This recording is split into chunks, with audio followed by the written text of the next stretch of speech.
Bismillahirrahmanirrahim. Assalamualaikum warahmatullahi wabarakatuh. Selamat pagi semuanya. Senang kita masih bisa bertemu di pagi yang cukup cerah ini, matahari bersinar cerah ya, di bulan Ramadan, di bulan suci ya. Semoga apa yang kita pelajarin pagi ini benar-benar mendapat ilmu yang berfaedah, yang berguna bagi kalian nanti setelah kalian lulus kuliah. Mari kita berdoa menurut keyakinan masing-masing. Berdoa mulai.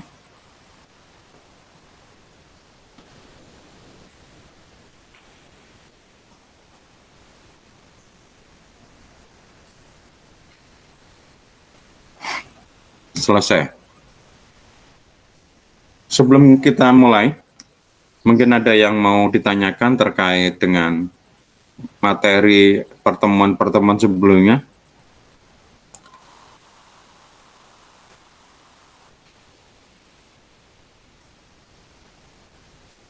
Jangan lupa untuk presensi ya, presensi sudah dibuka dan saya lihat kalian sudah banyak yang presensi ya. Sudah yang presensi sudah 16 ini dari 32 ya, dari berapa ini, dari berapa jumlahnya ini, di sini cuma dikatakan 16 oh dari 46. Oke, hari ini kita lanjutkan tentang proses komunikasi. Di pertemuan sebelumnya kita belajar tentang teori klasik komunikasi. Apa saja teori-teori klasik komunikasi? Teguh?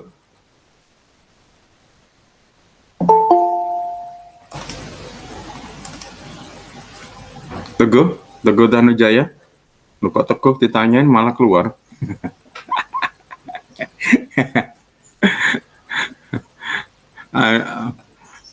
Faridatul, masih ingat apa teori-teori klasik yang kemarin kita pelajarin di pertemuan sebelumnya?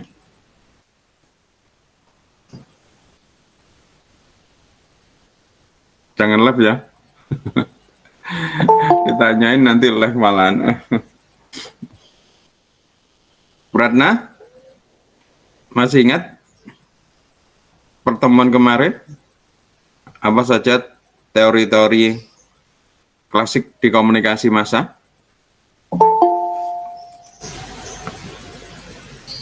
Halo? Belum? Lupa ingat, Pak. Ya, terserah apa yang diingat. Berarti kan masih ada ingatnya kan. Lupa-lupa ingat berarti ada ingatnya. Kecuali kalau lupa-lupa tidak lupa, Pak.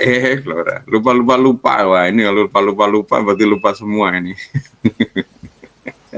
Apa Pratna?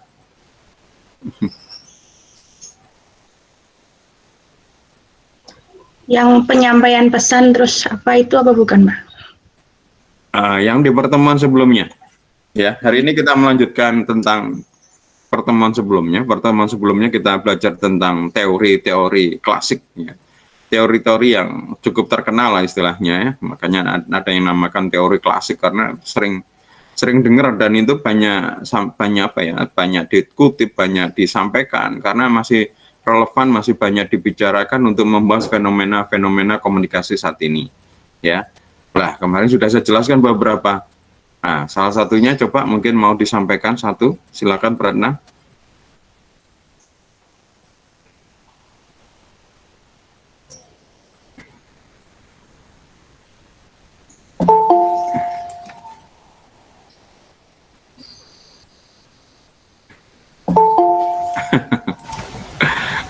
Diam semua ini.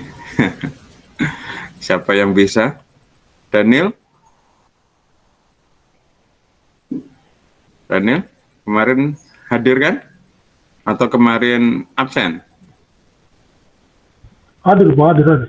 Ada 4 ya kira-kira yang... Iya, sebutkan satu aja yang kamu ingat. Ada yang mana? Independence, teori independence, teori komunikasi dependensi. Ya itu, Pak. teori dependensi komunikasi. Iya, itu. Ah, Itu yang iya. ya, kamu suka mencatat siapa namanya Daniel? Oh, enggak, enggak sih, cuman enggak terlalu, Pak. Suka apa, membaca aja. Ah, ah. Iya, betul sekali. Makanya saya salut sama Daniel. Makanya tadi saya tanyakan apa kamu mencatat gitu. Ya, memang salah satu yang saya sampaikan di pertemuan sebelumnya adalah teori namanya teori dependensi. Menurutmu, apa yang kamu ingat dari teori dependensi itu? Siapa namanya Daniel? Yang kamu ingat itu teori dependensi itu apa yang kamu ingat? Namanya memang teori dependensi. Kira-kira apa yang dimaksud atau apa yang disampaikan di teori dependensi? Faridatul? Kok saya lagi, Pak? Lah kamu belum bisa menjawab. Jadi sampai bisa menjawab, saya taruh tanya yang lain. Loh, kok gitu, Pak? Supaya semangat kamu, Kurnia. Kamu kan termasuk semangat tadi. Seingatku yang semangat tadi itu 2 orang kalau nggak salah ya. Daniel sama Faridatul sama Tanujaya tadi tuh. Tapi kok live dia?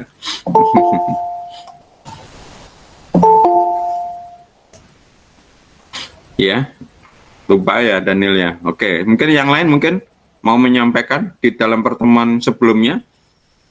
Kemarin kita belajar tentang teori-teori klasik di dalam komunikasi. Tadi sudah salah satu disebut. Daniel malah masih ingat ada 4, betul ada 4 kemarin saya sampaikan. Bahkan Daniel sudah menyebut salah satunya yaitu teori dependensi. Cuma saya tanya, Daniel, apa ada teori dependensi? Diam aja. Mungkin yang lain, oke. Tidak saya tanyakan tentang penjelasan, tapi mungkin saya tanyakan tentang apalagi teori yang kemarin kita pelajarin. Pratna, kamu mic-nya Teori agenda setting, Pak. Agenda setting. Yes, betul sekali. Apa itu Pratna, teori agenda setting? Nah, itu Pak, lupa. Oh gitu, ya bagus sekali. Ya, Harcel sama Pratna sudah bagus. Ya, betul sekali. Ya, salah satunya di kemarin saya jelaskan adalah teori agenda setting. Ada lagi yang mau mencoba? Tinggal 2. Teori spiral of silence, Pak. Spiral silence. Ya, Dari sama teori information gaps, Pak. apa? Sama teori information gaps, Pak. Gaps. Information gaps. Gaps Ya, ya. ya, Pak. Gaps, Pak. Ini tadi bingung, Pak. Rasanya nggak pernah jelaskan itu. Oh, maksudmu gaps ya. Betul sekali. Kamu suka mencatat Harcel? Ini materinya ada, Pak. Hah?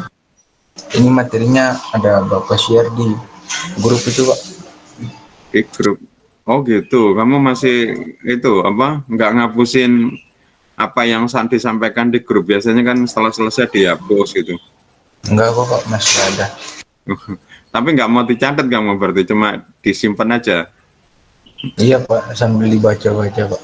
Iya, bagus, bagus ya. Sebenarnya materinya ini selalu sudah setelah selesai kuliah biasanya langsung saya upload ya di My Brilliant. Jadi kalau kalian tadi langsung buka My Brilliant, materinya sudah ada itu, materi yang kedua. Ya, oke. Saya tidak akan tanya tentang itu apa namanya penjelasan masing-masing teori, kayaknya kemarin sudah. Sekarang saya lanjutkan lagi. Setelah kita tahu teorinya, maka kita sekarang belajar yang dinamakan sebagai model. Ya, model. Model komunikasi. Apa itu yang dimaksud dengan model? Apakah cewek yang berlenggak-lenggok di catwalk itu? Apa itu namanya model? Jenis-jenis, Pak. Jenis-jenis ya. Model itu jenis-jenis. Ya, mungkin ada yang mau melengkapi? Apakah model itu cewek cantik yang dipotret untuk produk produk-produk iklan? Loh, itu kan namanya foto model, Pak. Atau pesawat buatan kecil yang kita terbangkan, apa itu juga namanya model. Loh, kalau itu aeromodeling, Pak. Ayo, mungkin mau melengkapi jawaban dari Harcel. Apa itu model? Ya, ada yang jawab ini. Apa terlalu kenyang atau sahurnya atau masih ngantuk? Ini saya tanya coba di sini, siapa yang sudah, mohon maaf, siapa yang sudah mandi? Silakan raise your hand. 1, Pratna. Daniel, 2, Arcel, Pratna, Amelia. Semuanya belum mandi. Ya ini karena belum mandi ini kurang bagus. Alif. Ya kalau mandi kan segar, apalagi kemudian ganti baju dari baju tidur yang mungkin cuma kaos, pakai baju kemeja gitu. Sehingga dengan cara begini kita secara psikologis siap untuk menerima ilmu. Meskipun mungkin tidak belajar, minimal mungkin kayak Daniel tuh masih ingat-ingat tuh. Ya, oke, model. Kalian mungkin pernah mendengar kata model ini ya, tapi bukan model foto model, bukan model catwalk ya.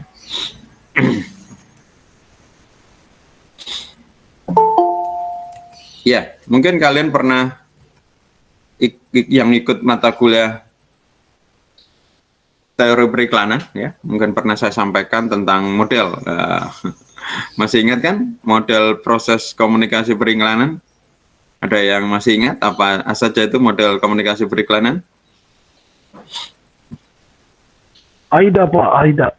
AIDA, wah, kamu pintar sekali Daniel. Kamu di Papua sana paling pintar tak Daniel? Paling bodoh Pak. Paling bodoh, loh, paling bodoh kok dikirim ke Jawa. Biasanya dikirim yang paling pintar toh, supaya nggak rugi yang ngirim.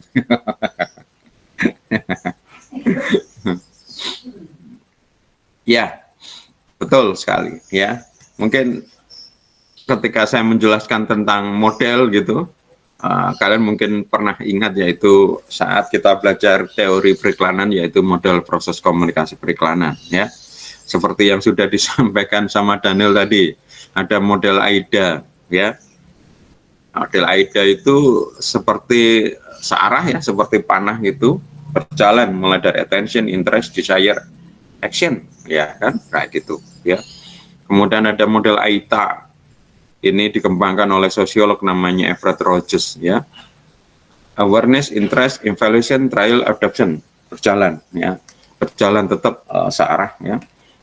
Kemudian ada model Levitz-Gary Steiner, ini agak rumit ini. Ya, karena di sini menggunakan prinsip psikologi ya. Prinsip psikologi selalu mesti membagi manusia itu menjadi 3 ya, yaitu pikiran, kognitif ya, kemudian perasaan adalah afektif, dan perilaku konatif ya. Kognitif, afektif, konotatif ya, atau behavior ya. Atau kemudian ada teori psikologi yang lain namanya id, ego, superego. Jadi mesti dibagi 3. Jadi yang pertama adalah awareness, knowledge, liking, preference, conviction, purchase ya. Kemudian yang paling baru adalah perbaikan dari AIDA di antara desire sama action, ditambahkan conviction. Nah ini, jadi sebenarnya apa yang dimaksud dengan model? Ya mungkin bisa dicatat ya. Model adalah representasi dari suatu fenomena, baik yang nyata maupun abstrak, dengan menonjolkan unsur-unsur terpenting fenomena tersebut. Ya. Jadi model itu seakan-akan seperti penggambaran sesuatu kenyataan yang ada di sekitar kita secara mudah. Ya, tadi contoh misalnya tadi, bagaimana sih sebuah iklan bekerja? Maka di sini kita gambarkan yaitu dengan AIDA itu, ada attention, interest, desire, action kayak gitu. Dengan cara begitu kita paham, oh ternyata beginilah ya sebuah iklan bekerja. Sebuah iklan ketika mulai pertama kali getting attention, attract attention, sampai kemudian yang menerima iklan itu ada action, seperti ini prosesnya. Meskipun ya seperti yang sudah saya jelaskan di mata kuliah sosiologi komunikasi, ilmu sosial ini tidak ada yang pasti satu jawaban benar ya. Ada beberapa jawaban yang relatif juga benar. Jadi jawaban benar itu enggak hanya satu ya, beberapa. Itu memang ilmu sosial. Beda dengan ilmu alam ya. Kalau ilmu alam cukup satu teori, satu hukum sudah selesai ya. Nggak mungkin perlu ya hukum yang lain ya. Kalau sudah dikemukakan oleh seseorang seperti ini, ya sudah selesai ya. Kalaupun memang ada pengembangan itu mungkin ada tambahan ya, tapi tidak mengubah. Sedangkan kalau ilmu sosial ya bermacam-macam ya, termasuk yang kayak tadi barusan kita pelajarin di teori periklanan, bahwa ketika iklan bekerja ada yang memahami gerakannya adalah seperti AIDA, tapi ada yang seperti Levitt Gary Steiner, ada yang kayak Everett Rogers ya, seperti itu. Jadi yang AITA ya. Jadi ini benar semua ya, bukan berarti setelah AIDA muncul yang lain salah misalnya, atau AITA muncul lainnya nggak benar ya, semuanya benar. Jadi ya namanya ilmu sosial ya seperti ini ya, makanya ya kita akan menemukan banyak sekali model ya, dan model ini pasti akan benar di satu sisi ya. Jadi model adalah representasi suatu fenomena baik nyata maupun abstrak ya, nyata yang bisa kelihatan, abstrak yang tidak kelihatan tapi nyata ya.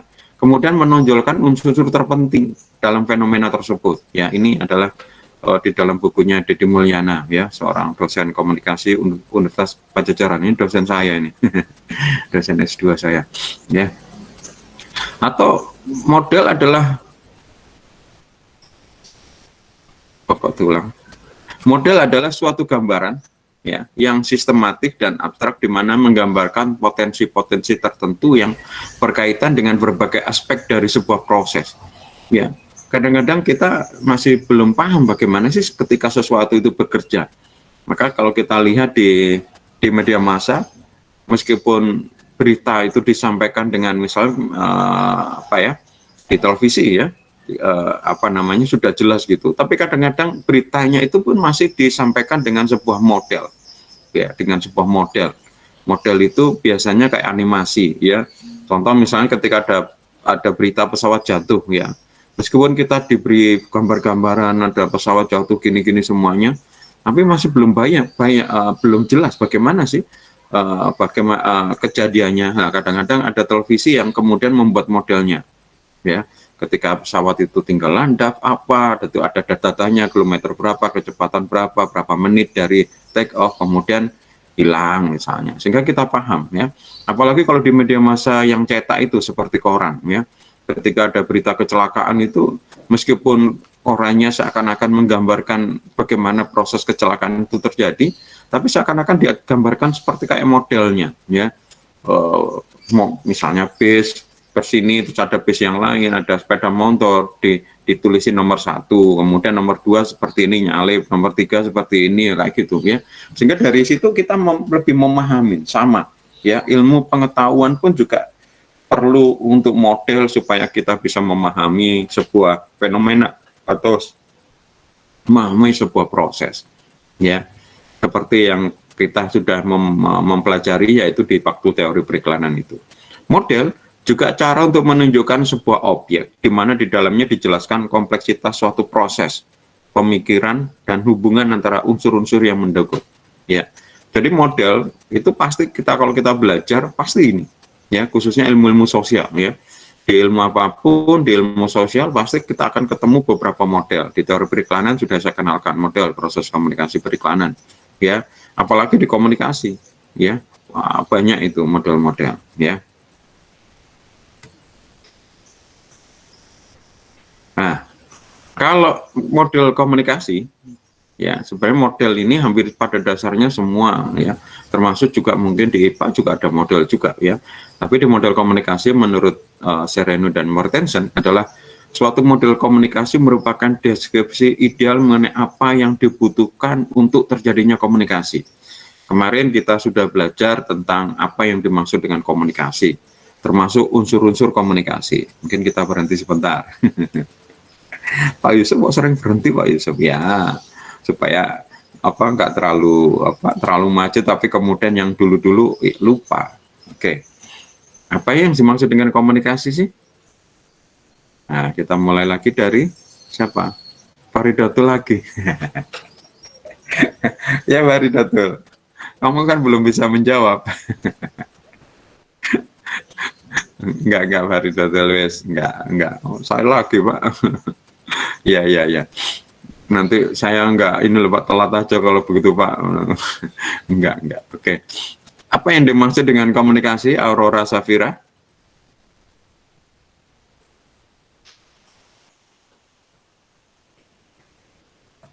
Safira ada dua kalau nggak salah. Saya mau bertanya pada yang ada auroranya.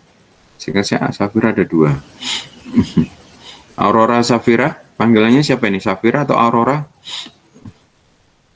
Aurora ini kalau nggak salah putri atau permaisuri ya. Permaisuri, kalau dulu saya membaca di komik itu, komik Flash Garden itu kalau nggak salah ada salah satu tokoh namanya Aurora, ya. Putri Aurora. Aurora Safira? Oh, panggilannya Aurora. Iya, apa yang dimaksud dengan komunikasi? Mic-mu mati atau mic-mu rusak? Monggo kalau misalnya memang rusak, chatting aja.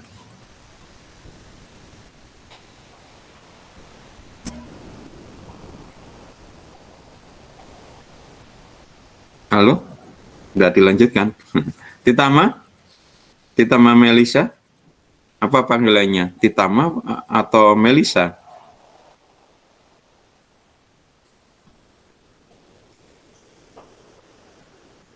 Halo? Ditanya proses penyampaian informasi PAL. Apa PAL itu? Proses penyampaian informasi PAL. Oh, salah ketik ya Aurora. Ya, kurang lengkap sebenarnya ya komunikasi. Ya, benar memang tapi kurang lengkap. Mungkin ada yang mau melengkapi punyanya Aurora? Ini belum sampai ke depan lagi ya, makanya saya mundur lagi supaya kalian tambah mantep ya. Takutnya kok terlalu maju ke depan, yang belakang kedodoran ya. Nanti ketemu orang belajar komunikasi, bahkan kemudian ketemu teman, loh kamu kuliah di mana sekarang Faridatul? Di Undika. Apa itu Undika? Itu loh dulu namanya Stikom. Lah kamu ambil apa? Di kafe. Apa itu di kafe Faridatul? Desain komunikasi visual. Lah komunikasi itu apa? Nah ini, aduh, kok pertanyaannya kayak pertanyaan Pak Yusuf kamu. Siapa Pak Yusuf? Dosenku. Selalu tanya pengertian komunikasi. Loh memang ada kata komunikasi ya, saya kan awam. Saya kan tanya komunikasi itu apa. Pokoknya komunikasi itu suka ngono lah. Wah, bingung lah kalau kayak ngono. Nadia Cahya?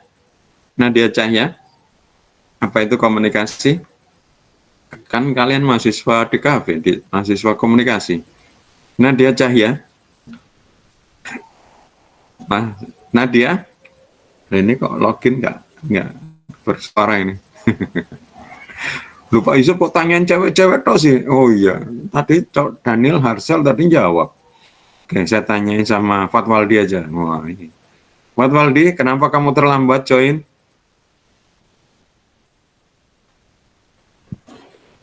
Pak, masih ngantuk Pak. Kenapa kamu terlambat join? Ngantuk ya. Setelah sahur tidur lagi. Waduh, Iya, habis subuhan tadi, Pak. waduh. Langsung tidur lagi. Iya Pak. Enak, untung kalian nggak ini offline kan, wah, harus bangun, harus mandi, berangkat ya 7:30. Kalau di tempat saya harus berangkat 6:30 ya, 6:30 berarti mandi mulai 6. Apa itu fatwa di komunikasi? Penyampaian informasi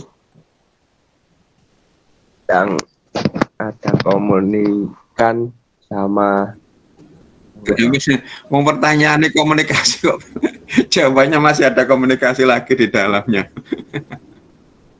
penyampaian sebuah pesan atau informasi Bilang Pak, gini, ya Pak, gimana? penyampaian sebuah pesan atau informasi melalui komunikan Ya, yang disampaikan ke ya. penerima itu apa Pak? Lupa gua. Decipher. Apa itu? Siapa yang jawab tadi? Ini Ini, oh kamu gak usah bantu ini biar aja. Gak ada kepalanya besar Pak Waldi ini, kalau dibantu membantu kamu.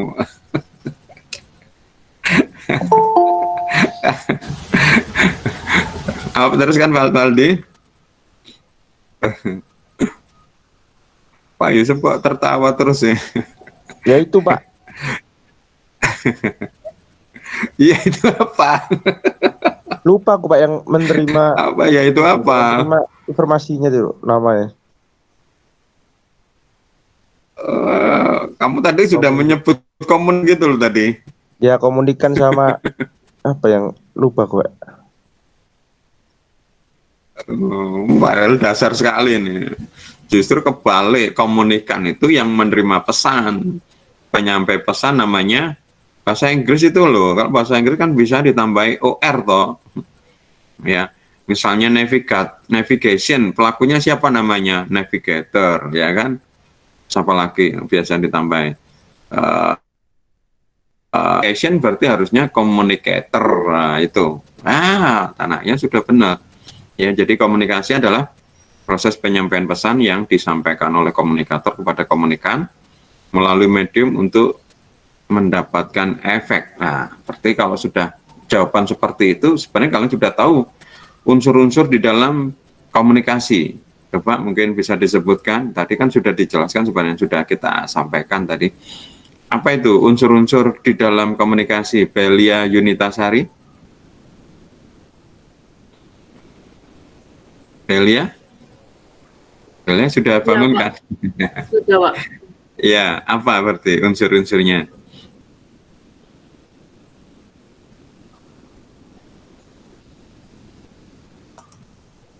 Tadi lu sudah saya sampaikan sebenarnya. Itu Pak, apa komunikasi antar individu atau kelompok dan kelompok. Bukan, unsurnya. Saya tidak bertanya tentang definisinya. Unsur itu berarti gampangannya komponen-komponennya, ya. Jadi kalau misalnya ditanya, ini minuman apa gitu, unsur-unsurnya apa, mungkin disebut protein apa kayak gitu di dalamnya. Lah ini unsur-unsur komunikasi itu apa?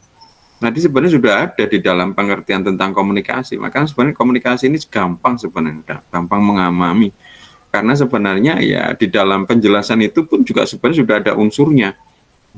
Sama sih sebenarnya kayak sosiologi sebenarnya. Sosiologi kan ketika teorinya, pengertiannya juga sebenarnya di situ adalah unsur-unsurnya. Ya.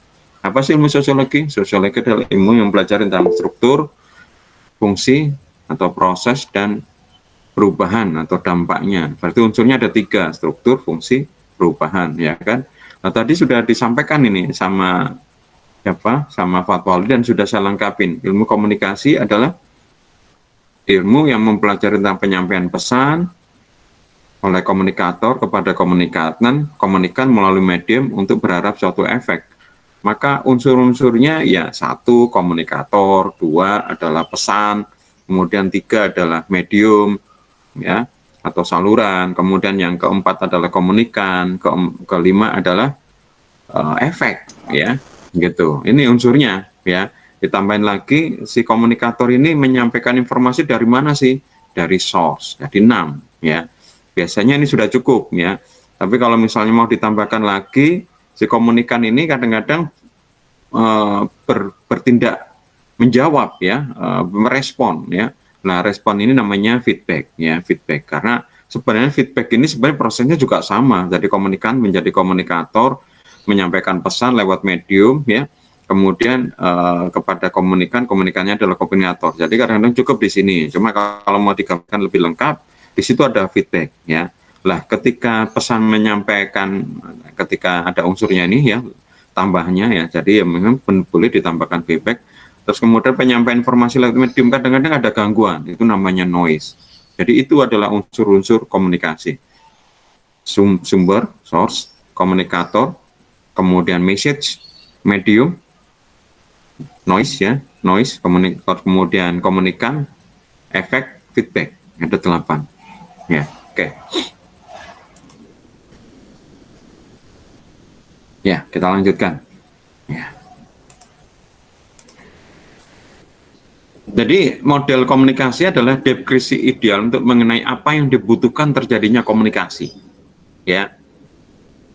jadi secara kayak bagan gitu ya, secara model. Apabila komunikasi dipahami sebagai proses yang melibatkan komunikator, pesan, media komunikan, dan feedback, maka model komunikasi akan memuat hal-hal tersebut ya. Nah, fungsi dari model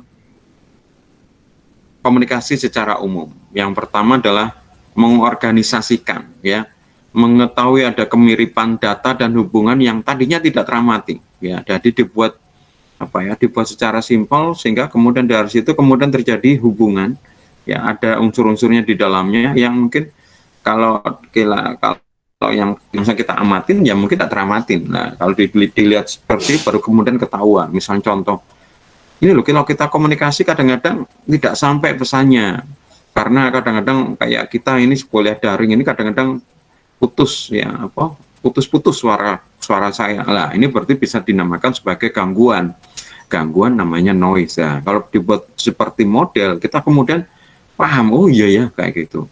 Heuristik ya, heuristik menunjukkan fakta-fakta dan metode baru yang tidak diketahui. Heuristik itu berarti kita bisa melihat secara keseluruhan. Apa ini, siapa yang barusan gabung ya. Kemudian yang ketiga bisa membuat untuk prediktif ya. Jadi fungsi yang ketiga dengan adanya model ini kita bisa memprediksikan, memungkinkan peramalan ya. Mungkin kalau bahasa Indonesia yang benar katanya bukan peramal, perkiraan. Dari sekedar tipe ya atau tidak hingga yang kuantitatif yang berkenaan dengan kapan dan berapa banyak. Nah, ini yang biasanya kita gunakan ketika kita melihat sebuah fenomena dan kita diminta untuk menjelaskan fenomena itu. Nah, maka kalau di dalam ilmu sosial kita harus mencari teori yang pas. Dari teori yang ini kemudian kita menjelaskan fenomena ini terus kemudian memprediksikan, meramalkan kira-kira yang nanti terjadi seperti apa. Ya.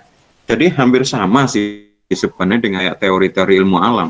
Cuma kalau teori ilmu alam bisa benar-benar dihitung sampai persis dan kemudian dan bisa semuanya di dunia bisa seperti itu ya. Yang sering saya ceritakan misalnya kalau saya melempar batu ke atas ya, batunya sudah diketahui beratnya, melempar dengan kecepatan awal berapa, itu kita bisa menghitung sampai berapa meter dari tangan saya itu batu itu berhenti dan kemudian akan turun lagi, sehingga juga bisa dihitung berapa lama waktu itu mulai saya lemparkan batu itu lepas dari tangan saya 0 menit ya, sampai kemudian berapa menit kemudian sampai ke tangan lagi saya, misalnya seperti itu bisa dihitung karena memang bisa diprediksikan ya, karena kemudian sudah ada teorinya. Sedangkan di ilmu sosial memang tidak sampai spesifik, sampai detail, sampai exactly persis seperti itu, karena ilmu sosial memang semuanya bisa benar ya, tetapi kita bisa memperkirakan hal itu akan seperti apa. Yang keempat, fungsi dari model adalah mengukur ya, mengukur fenomena yang diprediksi ya. Lupa Yusuf katanya tadi tidak bisa mengukur secara persis ya, memang tidak, tapi minimal berapa ya, bisa kejadian yang kira-kira ya mungkin persentase atau mungkin range ya, jadi bisa diukur ya.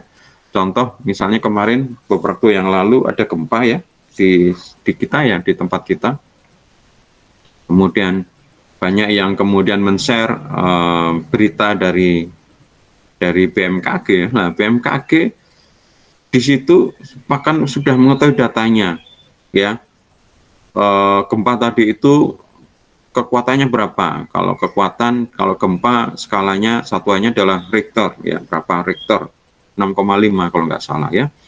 Kemudian posisinya di mana? Posisi berarti berhubungan dengan bujur sama bujur sama lintang ya, kan ketahuan titiknya di mana ya, ketahuan di situ.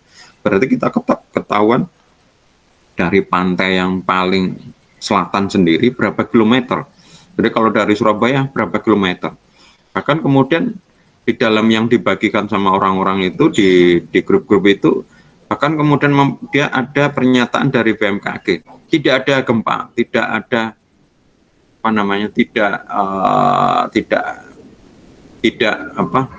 diramalkan tidak ada tsunami ya, seperti itu sampai tahu. Nah, jadi ada pengukuran fenomena yang diprediksi sama sebenarnya ya. Nah, maka di sini model harus dapat menjawab pertanyaan berikut, ya. Yang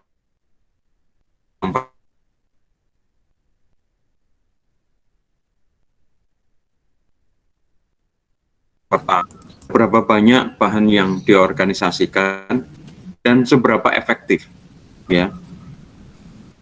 Kemudian berikutnya adalah model tadi juga harus bisa menjawab pertanyaan seberapa heuristik. Tadi apa pengertian heuristik, ya? Model tersebut apakah ia membantu menemukan hubungan-hubungan baru, fakta atau metode, kemudian seberapa penting prediksi yang dibuat dari model-model tersebut bagi bidang penelitian, seberapa strategis prediksi itu pada tahap perkembangan bidang tersebut, dan yang terakhir adalah seberapa akurat pengukuran yang dapat dikembangkan dengan model tersebut. Ini ya, dengan adanya model ini ya bisa sebenarnya pada dasarnya kita sebenarnya di dalam pikiran kita kadang-kadang juga mengembangkan model kok. Ya, loh, apa maksudnya Pak Yusuf? Contoh ya, ini sepele aja. Ketika misalnya kalian naik kendaraan, anggap saja sepeda motor misalnya, di depan kalian itu ada truk tangki air ya, air apa itu, air minum dari apa, Prigen atau apa ya. Kendaraan jalurnya nggak terlalu besar ya, hanya cuma jadi 2 jalur ya, jalur berpapasan ya, jadi masing-masing 1 jalur ya. Kemudian karena kalian mungkin bosan di belakang truk itu ya, karena kecepatannya mungkin pelan, kalian menyalip ya. Ketika kalian menyalip ya, sebelum kalian menyalip ya, kalian lihat di sana itu ada kendaraan lagi yang di sana ya, ada di sana ya. Di sini sebenarnya kalian adalah sudah membuat model. Loh, iya Pak Yusuf? Ya, kalian sudah memperkirakan, yaitu di depan saya ini truk tangki dengan kecepatan sekian ya, nggak pasti ya, tapi kita bisa memperkirakan dari melihat speedometer kita kan. Berarti speedometer kita berarti sama dengan speedometernya truk yang di depan kita ya. Terus kemudian di depan kendaraan itu kira-kira kita mengetahui kecepatannya berapa, jaraknya dari truk tangki itu dengan kendaraan di depan itu berapa meter ya. Kita bisa menghitung ya, dengan kemampuan sepeda motor kita misalnya, kira-kira dengan kecepatan maksimal yang bisa diakselerasi, kira-kira apakah saya ketika menyalip nutut ya, artinya saya tidak sedang menyalip tiba-tiba sudah habis waktunya sehingga harus berhadapan dengan kendaraan yang di depan itu ya. Kalian sudah menghitung itu sebenarnya ya, sehingga oh ini bisa disalip kok. Ketika yes disalip, langsung kalian nyalip dan kalian bisa di depannya kendaraan truk tangki itu, tapi kendaraan yang di depan dari jalur berlawanan tidak menubruk kalian ya. Ini kelihatan seperti sepele ini ya, saya jujur aja, kalian pasti sudah mengalami mulai sejak kecil, mulai naik belajar sepeda ya, menyalip atau apa itu kalian sudah secara umum sudah seperti itu. Tapi kemarin saya melihat film India judulnya Tare Zari apa itu tentang anak disleksia ya. Baru saya tahu ada orang penyakitnya disleksia. Disleksia ini yang tidak bisa menghitung seperti itu. Tidak bisa menghitung seperti itu. Padahal manusia normal pasti bisa menghitung itu. Kita sudah belajar sejak kecil. Ketika kita misalnya naik sepeda, pancal, mau nyalip gitu, kita udah tahu. Ada orang jalan di depan kita, padahal cuma misalnya di depannya juga ada orang jalan yang berpapasan. Kita bisa kapan menyalip atau perlu menunggu, itu sudah bisa. Tapi anak disleksia ini di dalam film itu sebagai tokohnya itu tidak bisa seperti itu. Maka dia sendiri hal-hal seperti itu dia juga nggak bisa yang lain juga. Kalau dia tidak bisa menyalip yang lebih kompleks, yang lebih agak sederhana pun dia juga nggak bisa, seperti menangkap bola. Menangkap bola itu juga model ya, di dalam film itu dijelaskan juga, anak ini juga nggak bisa menangkap bola. Loh, kok bisa Pak? Ya karena tidak tahu bahwa ketika bola itu dilempar ya dengan kecepatan segini dan berapa lama bola ini akan datang ke kita, dan bola ini arahnya kemana, dia nggak bisa menghitung. Jadi nggak pernah bisa dia menangkap bola. Ya, nah bagi kita hal-hal seperti itu sesuatu yang lumrah. ya ternyata ya namanya manusia juga pasti mungkin ada keunggulan, ada sesuatu yang mungkin berbeda. Nah ini namanya disleksia ya. Lah hal-hal ini yang kemudian mau digambarkan dari model, difungsikan sebagai model, dan hal-hal seperti itu yang kemudian bisa memperkirakan. Kalau kemudian misalnya dari sebuah model yang kita ciptakan di otak kita, di mana ada bola dilempar kita bisa menangkap, maka bisa juga kita membuat sebuah model, kemudian bisa menggambarkan sebuah fenomena yang sekarang terjadi secara sosial, fenomena sosial, dan memperkirakan fenomena apa lagi yang terjadi setelah ini. Ya, nah seperti ini. Ya. Nah, maka di sini fungsi model komunikasi pertama bisa menggambarkan proses komunikasi. Kemudian berikutnya adalah bisa menunjukkan hubungan secara visual, lebih dipahami kalau kemudian secara gambar. Ya. Kemudian berikutnya adalah membantu dalam menemukan dan memperbaiki kemacetan komunikasi. Jadi ketika kita mengalami sebuah masalah komunikasi, ya sebuah problem, sebuah masalah, dengan model itu bisa saja adalah kita memperbaiki masalah di dalam komunikasi, ya, dengan cara yaitu di mana kesalahannya, ya, dari kemudian kesalahan mungkin bisa diperbaiki. Ya, sama sih sebenarnya seperti yang tadi saya ceritakan di film India apa itu, Tari Sari Mari. Ya, ketika dia kenapa aku nggak bisa menangkap bola, berarti di dalam otaknya ini masih bingung menghitung kayak gitu. Nah, ini berarti akhirnya anak itu kalau di film itu berarti anak itu sebenarnya anak yang nggak normal sebenarnya ya. Terus kemudian tapi dipaksa untuk normal, orang nggak tahu kenapa seperti itu ya. Lah anak ini nggak bisa menjawab kenapa nggak bisa seperti itu ya, sehingga akibatnya apa? Seperti anak itu jadi anak pemberontak ya, anak nakal ya kayak gitu. Padahal dia sebenarnya bukan anak nakal. Nakal itu seperti kayak pelampiasan karena dia stres, frustasi karena tidak bisa memahami. Kalau di dalam film itu sempat dia itu bolos, nggak sekolah, yang berangkat sekolah sempat kuliah, sempat sekolah beberapa lama di pelajaran pertama mungkin. Setelah itu dia keluar dari sekolah ya, tapi nggak langsung pulang ya, keliling-keliling kota ya, jalan-jalan ke sini, lihat kereta, lihat bis, naik bis, terus kemudian jembatan, liatin semua seperti itu, sehingga pulang ke rumah itu malam. Ketika ditanyain sama orang tuanya, kamu kok malam? Ya saya jalan-jalan, kamu ke sekolah? Enggak. Orang tuanya marah, bukan marah nggak sekolah, itu marahnya karena kamu itu kok sendirian, masih anak kecil, anak SD kok jalan-jalan keliling kota, kamu nggak. Ya ini menggambarkan juga fenomena sosial di India ya, di mana terjadi penculikan yang sangat besar ya, sehingga yang dikhawatirkan orang tua, kamu itu nanti bisa diculik ya, dimarahin gitu ya sama orang tua sama ibunya gitu ya, kayak gini.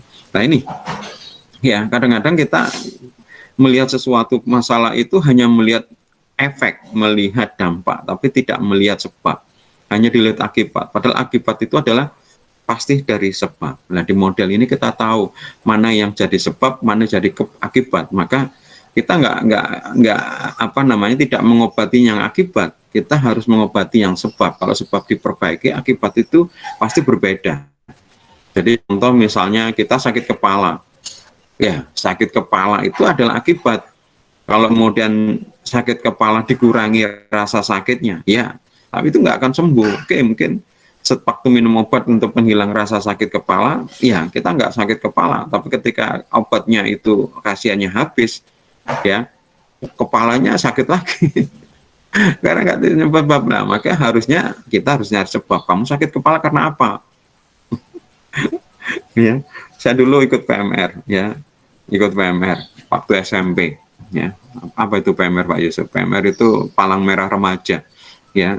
Jadi PMI tapi untuk pelajar ya, SMP SMA. Saya justru aktif waktu SMP. SMA juga, ya. Tapi ingat sekali waktu SMP itu, ya, karena kalau upacara itu PMR posisinya di depan, ya, yang piket tapi, yang piket. Nah, dan saya senang dulu pakai seragam PMR karena seragamnya khusus.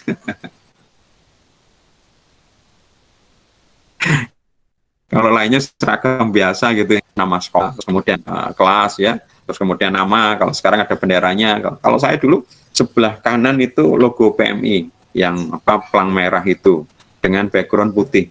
Sebelah kiri logo PMR. Logo PMR itu plang, ya, plang merah, tapi backgroundnya biru dan bentuknya nggak bulat, kayak apa ya? Kayak bentuknya kayak perisai ya. Jadi seragam saya beda sendiri. Ya, ya saya minta sama ibu saya dijahit. Ya, saya mendapat itu ya nggak langsung bisa dapat gitu, harus mengikuti pendidikan dan harus ada pembaptian apa ya, dibaptis ya, nanti dilantik baru dapat boleh menggunakan itu.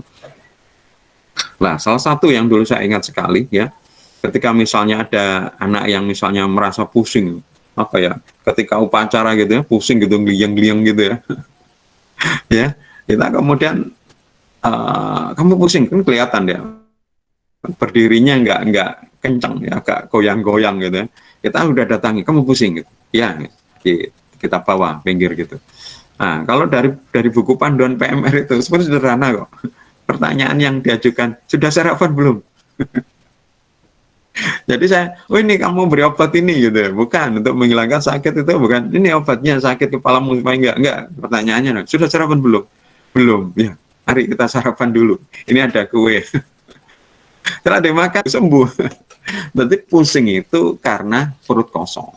Ya, makanya saya minta kalian itu berangkat dari rumah perut penuh. Itu yang dulu yang dipahamkan sama orang tua saya, bahwa kalau keluar dari rumah apalagi ke sekolah, perut itu harus penuh ya, apapun ya, meskipun mungkin cuma sarapan nasi sama tempe atau nasi sama tahu, pokoknya ada ya. Dan itu yang sekarang juga saya terapkan di keluarga saya. Siapapun anak saya keluar dari rumah untuk sekolah harus sarapan, nggak boleh tidak sarapan, karena kalau tidak sarapan pasti ada efeknya, yaitu tadi pusing, nggak bisa konsentrasi. Kalau bisa konsentrasi kan sia-sia kita berangkat sekolah mencari ilmu tapi nggak bisa dapat ilmu ya. Jadi setelah mereka makan ya ternyata hilang semua pusingnya, gue pacar lagi ya. Nah ini seperti itu ya. Nah sekarang kita lihat model-modelnya ya. Ada beberapa model yang kita pelajari, dan model ini sebenarnya sudah sangat populer di dalam ilmu komunikasi ya. Dan ini saya masih belum mendapat model yang paling baru. Ini model ini sudah saya pelajarin waktu saya kuliah S1 dulu tahun berapa itu, 90-an. Ternyata masih dipakai sampai sekarang. Ya, yang pertama adalah model yang pertama kali diungkapkan oleh pakar atau ilmuwan. Ya, ilmuwan yang sudah termasuk diakui udah lama ini ya, yaitu Aristoteles. Siapa sih Aristoteles ini? Siapa Aristoteles? Ada yang bisa jawab siapa Aristoteles itu? Tetangga saya, Pak. Amelia, siapa Aristoteles ini? Orang mana sih? Amelia Agustina? Amelia? Pernah dengar nggak ilmuwan bernama Aristoteles? Oh, dia Amelia. Jangan-jangan kayak tadi. Hah? Kenapa? Dari Yunani. Dari Yunani. Loh, ini yang jawab. Makanya saya kaget. Amelia mic-nya kok mati tapi yang menjawab ada suaranya. Wah ini. Ya, betul sekali jawabannya ini. Amelia kok nggak pernah dengar ya? Rasanya Aristoteles itu sering lah. Ya, sering lah Aristoteles. Aristoteles itu ilmuwan kuno ya. Sudah pasti sering kita dengar lah Aristoteles. Di dalam waktu kita SD mungkin sering kita juga ya. Aristoteles itu ilmuwan di peradaban dahulu, peradaban kuno, yaitu zaman Yunani ya. Ini ternyata dia juga sudah membuat membuat model ya, membuat model yang dinamakan sebagai ya, yang kita yang namakan sebagai model Aristoteles, yaitu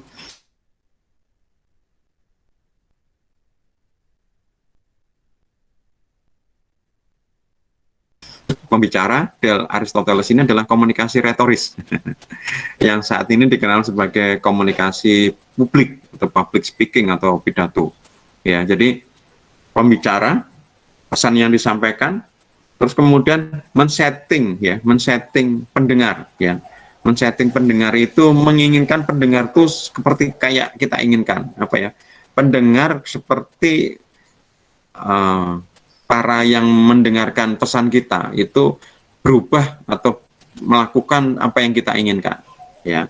Karena memang konsepnya Aristoteles namanya komunikasi itu ya komunikasi retorika, ya, komunikasi retoris, komunikasi sebangsa kayak pidato gitu ya, yang dimana sifatnya searah dan namanya juga pidato itu pasti ada maksud-maksud tertentu ya, apalagi zaman-zaman dulu ya, zaman-zaman sekarang pun juga ada itu komunikasi retoris, misalnya saat apa namanya kampanye pemilihan presiden, kampanye caleg. Nah, ini sebenarnya juga pidato, ini komunikasi retoris. Tujuannya apa komunikasi retoris?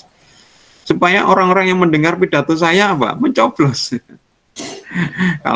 kalau kampanye presiden ya mencoblos dia sebagai presiden. Kalau yang kampanye ini adalah caleg ya mencoblos dia sebagai legislatif ya kayak gitu.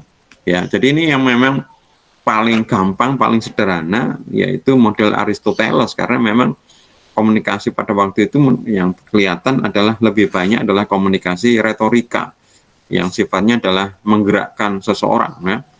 Di zaman sekarang pun masih ada seperti itu. Ya.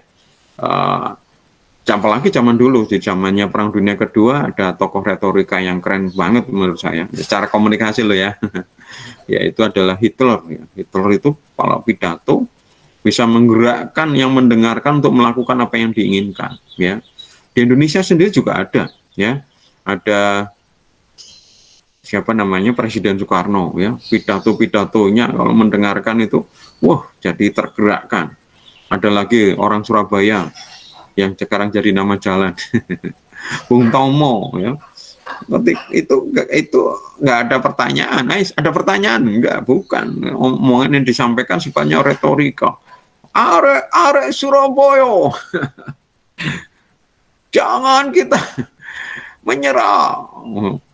Ayo, Allahu Akbar. Langsung tergerak, bawa senjata apapun yang dimiliki, bawa punya pacul, bawa pacul, punya celurit, bawa celurit, nggak punya apa-apa, yang bawa batu. Syukur-syukur di belakang rumah ada apa bambu diruncingkan jadi senjata. Apalagi kalau misalnya bisa merebut senjata dari Jepang untuk bisa melawan mereka, apa itu nikah kayak gitu. Kira-kira ada apalagi ya selain kayak apa kampanye caleg, campres yang sifatnya komunikasi retorika yang mungkin sekarang ini kalian pernah tahu? Ada? Ada yang mungkin coba? Pak, mau tanya, kalau Yes. kalau yang motivator itu apa juga retoris itu, Pak? Ya, betul sekali. Kamu harusnya nggak bertanya. Itu Pak, seminar-seminar motivasi lah. Itu kamu sudah jawab tadi itu. Kalau kamu bertanya seperti itu, jadinya yang menjawab saya malah. Ya, betul sekali Tanaya. Kamu udah pintar sekali. Ya, jadi tadi bahwa retorika itu nggak hanya mulai zaman dulu, ya memang zaman dulu karena memang perlu apa ya pemimpin dan macam untuk menggerakkan. Sekarang juga ada ya yang paling baru ya kampanye politik. Nah, salah satunya yang lain bukan kampanye politik adalah sebenarnya motivator itu ya, motivator apa ya istilahnya bukan kampanye tapi menurut saya namanya pelatihan ya, biasanya pelatihan motivasi ya. Kayak siapa Tung Desem Waringin, siapa Mario Teguh ya. Jadi ketika kita mendengarkan itu kita mau aja digerakkan. Siapa yang pernah ikut trainingnya atau seminarnya Tung Desem Waringin? Pernah nggak? Nah, jadi kayak tadi yang disampaikan Tanaya itu kita manut itu. Coba lihat ke kanan semua. Tangannya letakkan di samping teman kita sebelah kanan. Oke, pukulkan punggungnya sambil ngomong, hai teman kayak gitu ya. Ini kan berarti omongan dia menggerakkan kita gitu loh. Kalau misalnya di syuting gitu terus nggak ikut-ikut seminar, kok maunya sih disuruhin. Sampai lucu-lucu kan kadang-kadang ya kalau kita melihat videonya nggak ikut-ikutan gitu mungkin tertawa ya. Misalnya contoh apa istilahnya kalau di ludruk, jendul. Jendul itu apa kayak gini loh, apa itu namanya? Menjendul orang. Ya, kalau kadang-kadang ludruk Kak Pokro kon, jadi tangannya apa ya, kayak menyentuhkan ke kepalanya sambil agak mendorong gitu loh. Nah itu di Tang Desem Waringin juga ada kayak gitu. Jangan ngantuk, jangan ngantuk, jangan ngantuk. Masuk akal, masuk akal. Ya kayak gitu. Ya betul, betul sekali Tania. Ada lagi mungkin komunikasi retorika yang mungkin kalian tahu?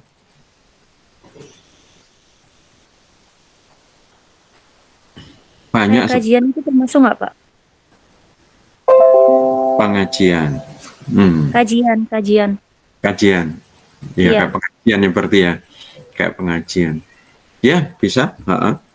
Pengajian termasuk juga adalah komunikasi retorika, betul, untuk menggerakkan sesuatu. Ya, betul sekali. Ya. Memang tidak kayak pator kayaknya. Kadang-kadang kan kalau pengajian kan kesannya kayak seperti informasi. Ya, kayak kita kuliah ini. Kalian ngantuk-ngantuk gitu ya, sama dengan kayak pengajian itu ya, ngantuk-ngantuk. Jadi pulang ya mungkin dari 100 pesan yang disampaikan Pak Ustadz, mungkin yang diingat 25 pesan ya, kayak sekarang. Lihat di pagi ini 100 pesan yang disampaikan Pak Yusuf mungkin ingat 25 ya. Tadi masih ingat kemarin apa itu teori klasik apa ya, wah itu sudah lupa, tapi ada yang ingat 4 gitu. Apa saja? Oh yang saya 4 saya kenal, yang saya ingat cuma dependensi Pak. Oh berarti masih mending gitu. Di luar buka catatan loh ya. Kalau tadi siapa yang Harcel ya masih buka catatan. Kalau Daniel tadi nggak buka catatan, itu bagus, itu berarti berdasarkan ingatan. Kalau berdasarkan catatan ya berarti tidak menggunakan ingatan. Nah seperti itu ya. Contoh lagi sebenarnya ya, sebenarnya kita menemukan itu hampir banyak di kehidupan sehari-hari, komunikasi retorika. Jadi jangan bayangkan komunikasi retorika kayak zaman dulu yang ada propaganda kayak gitu. Sekarang pun sebenarnya ada propaganda halus-halus kok.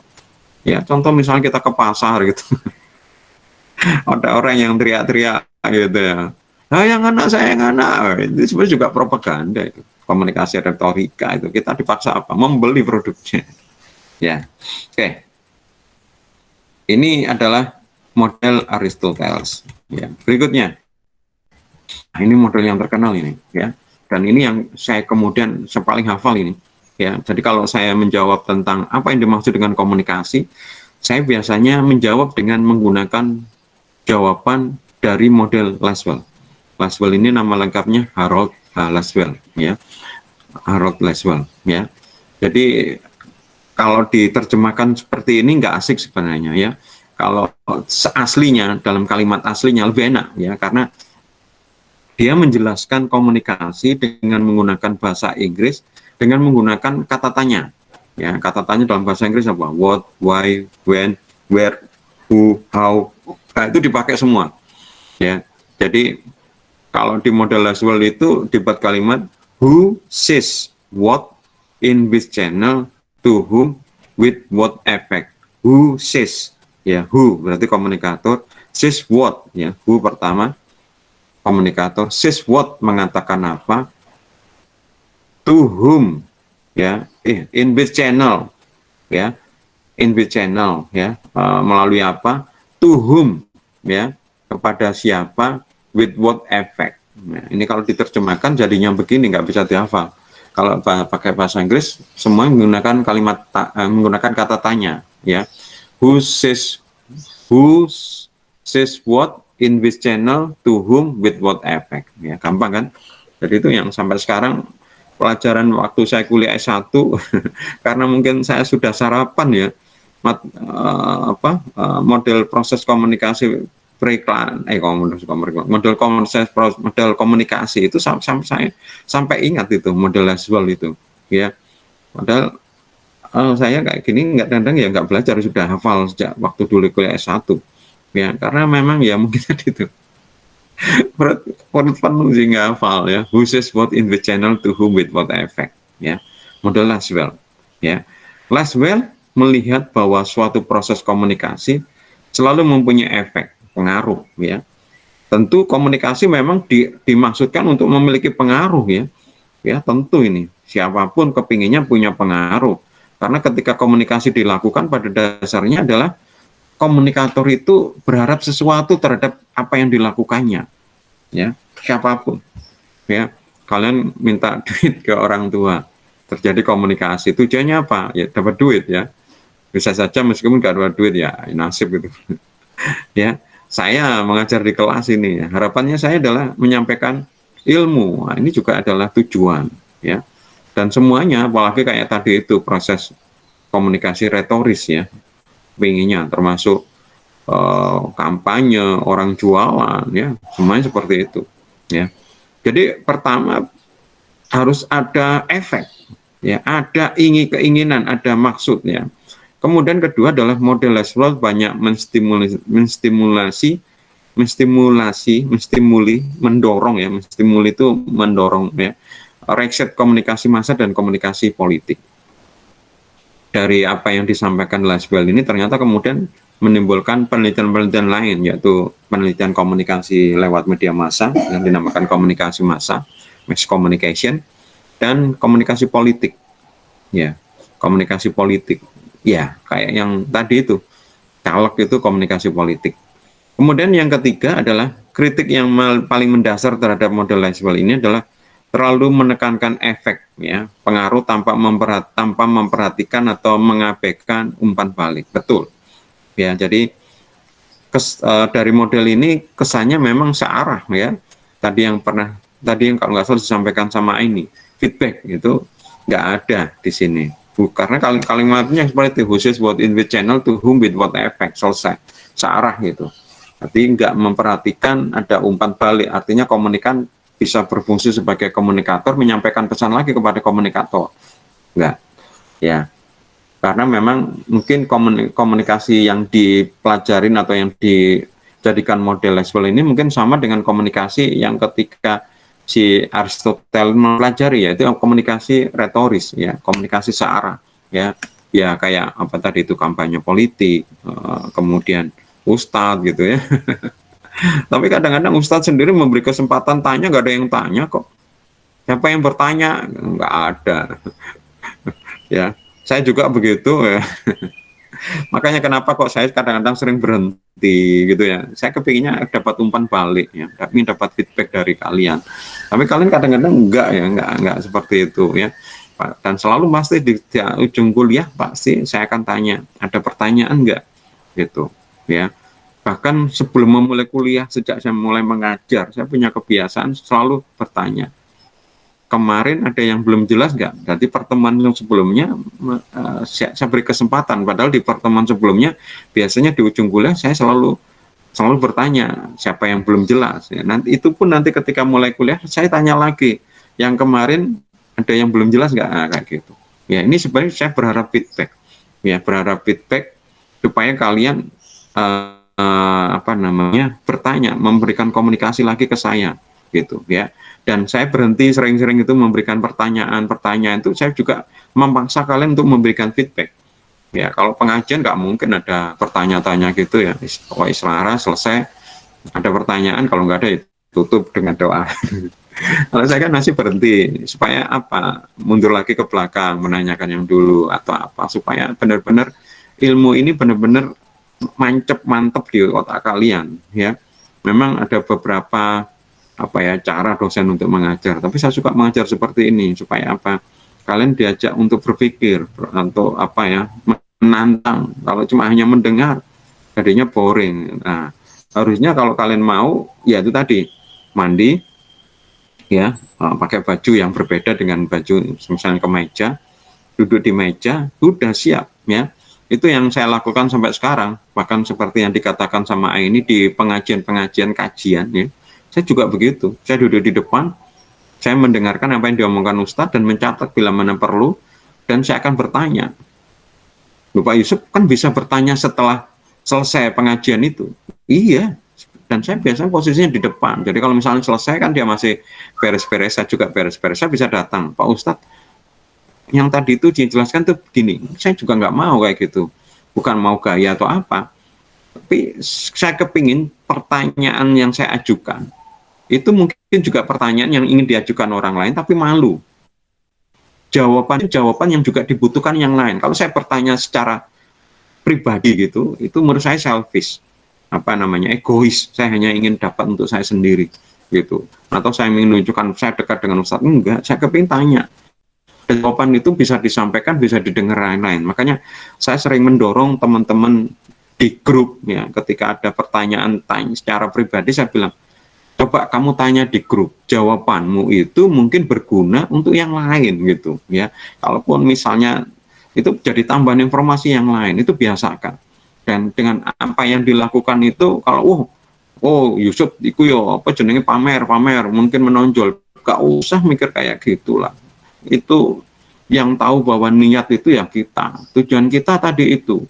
Kalau nggak dipancing gitu, ustadznya nggak menjelaskan ya. Kemudian ketika menjelaskan ilmu itu bermanfaat yang lain, kita dapat pahala ya. Kayak gitu niat saya. Kalau kemudian dianggap pengen pamer gitu, nonjol, gak usah. Kalau kayak begitu kita tidak akan maju kalau berpikir memikirkan reaksi orang lain ya. Biar aja ya. Nah, dan itu kayak saya juga di kelas selalu, kalau dulu mulai SD sampai S2 pun juga begitu. Saya diam, memperhatikan, kalau masih belum jelas saya catat dulu. Kalau nggak diberi kesempatan ya. Nah, kalau misalnya ada dosennya yang memang agak nggak mau di model dipotong gitu ya.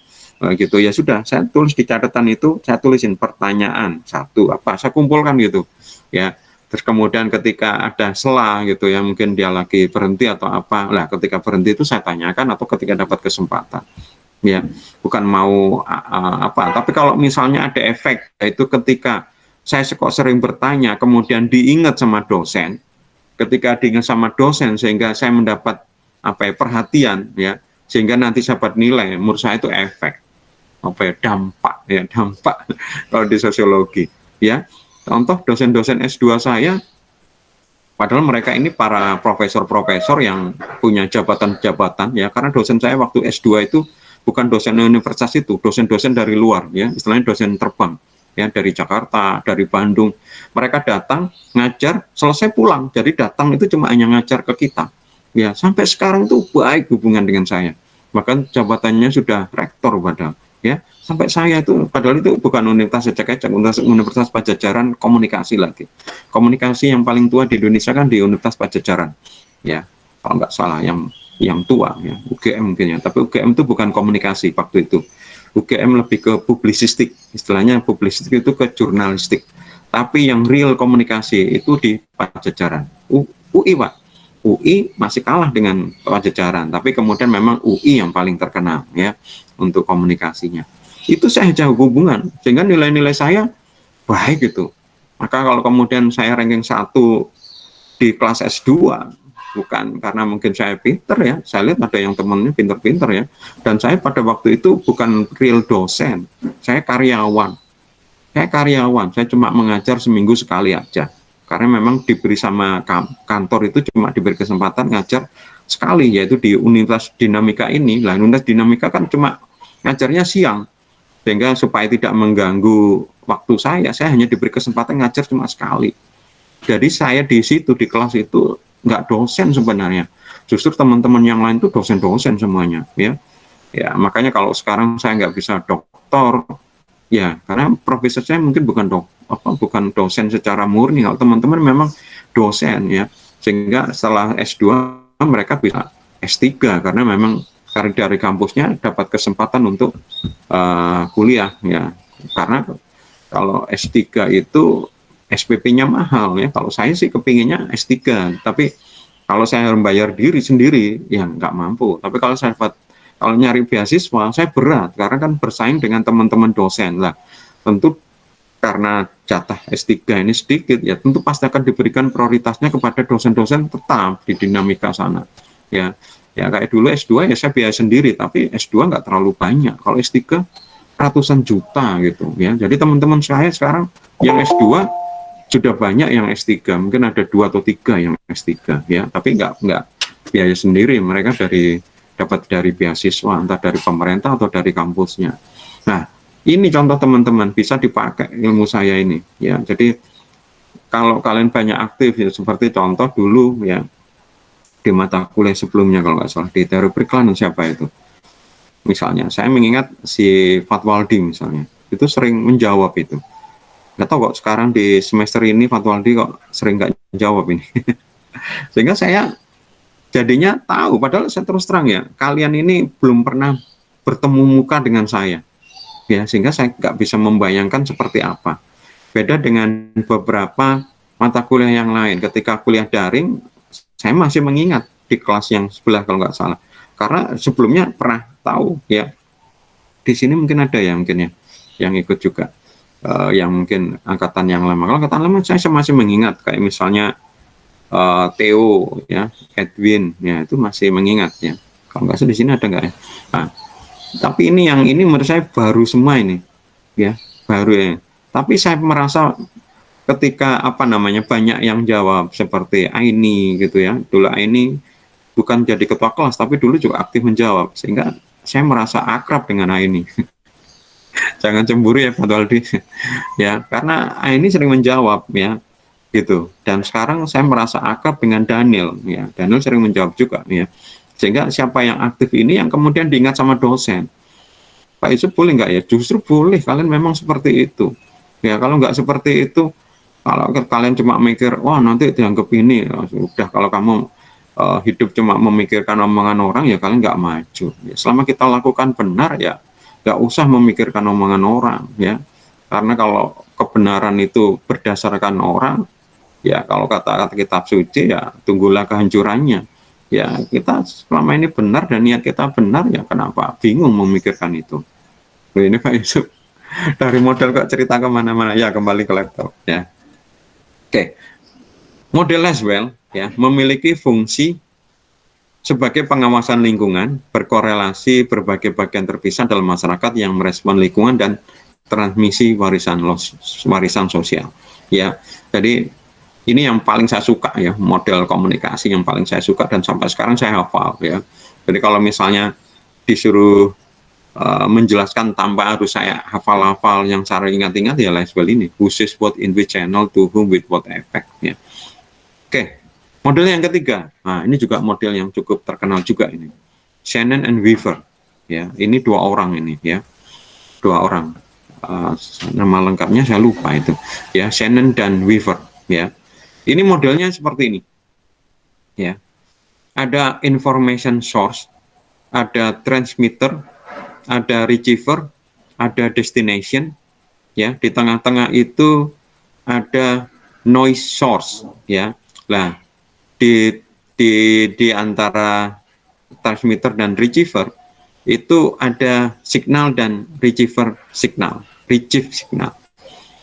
Pak Yusuf kok kata-katanya Kak seperti ini ya. Model Shannon dan Weaver ini sebenarnya mereka ini adalah kalau nggak salah ilmuwan, bukan ilmuwan sosial ya, ilmuwan fisika kalau nggak salah. Jadi maka di sini kata-katanya itu kata-kata apa ya, fisika ya, kata-katanya. Tadi istilah-istilahnya istilah fisika ya. Ada transmitter, ada receiver. Kalau nggak salah memang ahli fisika, ahli radio seperti itu ya. Ada transmitter, ada signal, ada receive signal ya. Kan kalau nggak salah siapa, Shannon atau siapa, ada namanya decoder sama encoder. Sampai saya ingat sekali salah satu ujian waktu saya kuliah S1 sampai kemudian pertanyaan itu sampai saya ingat ya. Apa yang dimaksud dengan decoder, apa yang dimaksud dengan encoder ya. Terus ada singkatan lagi apa. Itu sampai sekarang saya ingat karena ya ini apa namanya berkaitan dengan teknik seperti ini. Nah, ini kalau model Shannon Weaver, information source ya, sumber informasi, transmitter ini komunikator, signal ini adalah message ya. Nah, di teorinya dia ya, karena ini dia itu memang dari pakar teknik ya, pesan ini akan dilakukan encoding ya, dilakukan encoding, jadi dipecah ya, dipecah. Jadi kalau di dalam ilmu fisika ya, itu pesan yang disampaikan dari radio misalnya ketika melalui udara dipancarkan oleh transmisi itu gelombangnya itu dipecah-pecah itu di apa ya, di decoding ya, dipecah-pecah ya. Lah, itu kemudian menyebar ya. Kemudian diterima oleh misalnya radio receiver, radio kita. Dari pesan yang pecah-pecah tadi itu dikumpulkan lagi, disatukan lagi. Ya. Di-encrypt, di-decrypt ya, di decoding ya. Kita pernah pendengar istilah sekarang dienkripsi, didekripsi. Kalau dienkripsi pecah ya, terus kemudian dikumpulkan lagi ya. Nah, dari hal itu ketika proses menyampaikan pesan dari transmitter ada sinyal, kemudian dari receiver ada receive signal ya. Ini mungkin ada noise ya. Noise kalau di radio mungkin ya, dari alam ya, misalnya petir, hujan, awan gelap dan macam-macam ya. Terus kemudian diterima ya sama receiver ya. Dari receiver ini message ya, pesan ini sampai kepada tujuan. Ya, ini pada dasarnya kita lihat sama sebenarnya kan, cuma dia menggunakan istilah-istilah teknik ya. Saya waktu kuliah S1 ketika dijelaskan sama dosen tentang pengertian komunikasi, terus kemudian tentang teori definisi ya. Definisi komunikasi itu ada sekitar, waktu saya kuliah ada sekitar 100 ya. Ketika saya kuliah S2 itu katanya Pak dosennya ada 300. Saya nggak paham itu. Ya saya cuma hafal gitu, menghafal karena saya ingat ujiannya pasti sebutkan komunikasi menurut ini, sebutkan komunikasi menurut ini, maka saya harus hafal gitu. Nah, waktu di S2 ini Pak dosennya itu yang sekarang rektor itu bisa menjelaskan dengan enak ya. Nah, sehingga dari situ saya kemudian paham. Oh, begini ya. Contoh tadi ya. Kalau kita lihat ini, bahkan dari model Lasswell dengan model Shannon, pada dasarnya juga sama, ya. Pada dasarnya sama, cuma mungkin ada istilahnya aja, ya. Karena memang ini berangkatnya dari orang teknik, ya. Transmitter ini komunikator, receiver ini komunikan, sinyal atau receive sinyal ini adalah medium. Kemudian panah ini message, pesan, ya. Kemudian ini ada noise, ya. Nah, destination ini efek, information, ya. Maka di sini kita lihat proses komunikasi dimulai dari sumber yang menciptakan pesan, kemudian ditransmisikan melalui saluran kawat atau gelombang udara. Ya, pesan ditangkap oleh penerima dan kemudian direkonstruksi, disatukan lagi ya sinyal-sinyal tadi sampai kepada tujuan ya, destination. Tujuan di sini adalah yang menjadi sasaran pesan ya. Maka salah satu unsur yang penting dalam komunikasi Shannon-Weaver adalah noise, gangguan. Komunikasi dapat berhasil dengan baik apabila gangguan dapat diatasi. Gangguan itu bisa terdiri dari dua, gangguan eksternal dan gangguan internal. Gangguan eksternal ini yang biasanya orang memperhatikan, ya seperti kadang kayak misalnya saya kalau ngajar hari apa itu ya, sore kalau nggak salah ya, yang copywriting itu, kalau sore di copywriting itu ada suara orang ngaji gitu, kedengaran ya, kedengaran. Atau kemarin ada pembangunan, suara orang bangun itu terdengar ya, suara apa itu, suaranya bunyi apa itu yang memutar itu ya. Nah itu mengganggu ya. Atau kemudian kayak gini, kalau kita kuliah daring sinyalnya nggak bagus, misalnya kalian menggunakan seluler ya, naik turun putus-putus ya. Kalau pakai wifi sih relatif stabil ya. Tapi sebenarnya ada lagi gangguan yang lain, noise ya. Dan menurut saya ini yang justru juga salah satunya juga penting, cuma diabaikan, yaitu internal. Ya, internal itu yang seperti tadi saya jelaskan, bisa saja misalnya tidak fokus. Tidak fokus itu apa? Misalnya ngantuk, ya, karena misalnya sekarang Stikom nggak ada kelas malam ya. Saya dulu sempat ngajar kelas malam juga. Nah, sebenarnya saya senang ngajar di Stikom yang kelas malam, karena kalau saya ngajar kelas malam di Stikom saya tidak perlu izin karena kan sudah di luar jam kerja ya, sehingga saya kalau nggak salah kelas malam itu ngajar sampai beberapa kelas ya, karena nggak dibatasin, tapi kalau pagi cuma hanya dibatasin satu. Nah, kelas malam ini ya, ini noise sebenarnya ya, karena rata-rata mahasiswa itu bekerja, jadi mereka seharian itu mungkin sudah menghadapi problem, dimarahin bos, dimarahin klien, udah capek, harus kemudian ke kampus, mendengarkan itu tenaganya sudah kurang, bahkan mungkin belum makan malam ya. Kita kuliah jam 7 kalau salah sampai jam 9 sampai setengah 10. Terus sudah mungkin keroncongan, ini banyak noise ya. Sehingga apa? mungkin nggak efektif. Itu yang mungkin diperhatikan sama Stikom. Oh, kelas malam ini nggak efektif ini gitu. Akhirnya sama Stikom sejak tahun berapa itu nggak ada kelas malam. Tapi dulu Stikom ada kelas malam ya. Termasuk saya dulu juga ngajar kelas malam. Tapi kalau di beberapa kampus sampai sekarang kelas malam itu masih ada. Bahkan ada kampus yang justru hidupnya kelas malam. Saya ngajar di kampus sebelah itu, kalau pagi hari kita datang ke kampus sepi, nggak ada siapa-siapa. Baru nanti setelah maghrib rame sekali ya di kampus sebelah ya. Di beberapa kampus memang ramai karena ya itu tadi digunakan untuk mahasiswa yang mungkin bekerja. Jadi mungkin mereka diploma, terus kemudian dapat pekerjaan, terus kemudian meningkatkan ilmunya dengan sekolah lagi, maka satu-satunya ya kuliah malam ya. Kayak para staf saya yang saya ambil dari SMK ini, ketika mereka saya terima, saya bilang, kalian jangan puas loh dengan pekerjaan yang kalian terima ya. Coba kamu sekolah lagi ya, S1 ya, jadi nanti kuliah. Jadi memang mereka mendengar nasihat saya, gajimu jangan kamu habiskan buat kuliah ya. Memang akhirnya kuliah ya. Sekarang sebagian diantara sekarang kerja di Semen Gresik ya, karena dia sudah S1 ya, sudah S1. Meskipun S1-nya ya kalau negeri memang nggak ada ya kuliah malam ya. Yaitu di mahasiswa saya ini swasta. Oke. Berikutnya yang terakhir. Nah, ini yang sering banyak sekali. Jadi ini sebenarnya 4 model ini atau 3 model ya, model Lasswell, Shannon-Weaver sama stimulus respon. Ini kalau kalian mahasiswa komunikasi pasti denger ini, semering ini, waleh istilah Jawanya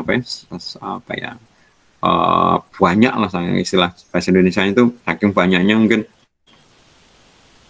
sudah penuh gitu ya. Nah, ini semering ini ya. Sekarang yang paling juga sering kita dengar selain tadi Shannon-Weaver, Harold Lasswell adalah stimulus respon. Sederhana ini sebenarnya.